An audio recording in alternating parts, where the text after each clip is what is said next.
Alba nuk po mendon vetëm për ditët që po kalon brenda shtëpisë së Big Brother Kosova. Përtej debateve, sfidave, izolimit dhe momenteve të vështira shëndetësore, ajo ka nisur të flasë hapur për planet e saj për jetën pas përfundimit të këtij rrugëtimi. Plane që tregojnë qartë se për të Big Brother nuk është fundi, por vetëm një fillim. Sipas fjalëve të saj, Alba ka një vizion shumë të qartë për të ardhmen. Ajo shprehet se sapo të dalë nga Big Brother dhe sidomos nëse e fiton këtë edicion, dëshiron të hedhë hapa të mëdhenj në jetën personale. Fejesa dhe martesa janë ndër prioritetet e saj dhe Alba nuk e fshet dëshirën që këto ngjarje të ndodhin shumë shpejt.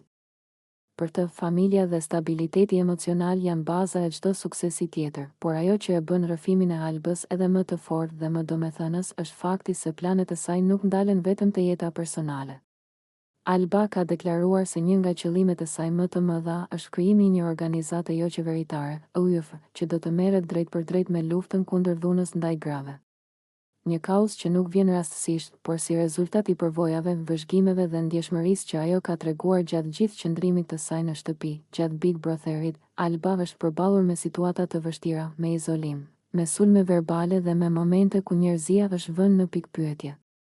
Pikërisht këto përvoja duket se e kanë forcuar edhe më shumë bindjen e saj se gratë kanë nevojë për mbështetje dhe për struktura reale që t'i mbrojnë. Ojfja që ajo synon të krijojë do të ketë si mision ndërgjegjësimin, ndihmën dhe fuqizimin e grave që përballen me dhunë fizike, psikologjike apo emocionale. Ky vizion e nxjerr Albën përtej rolit të një banoreje reality show. Ajo shfaqet si një grua që dëshiron ta shfrytëzojë famën dhe platformën që i jep Big Brother Kosova për të bërë diçka me vlerë shoqërore. Në një kohë kur shumë fitore përkthehen vetëm në famë dhe përfitime personale, Alba po flet për përgjegjësi dhe kthim mbrapsht në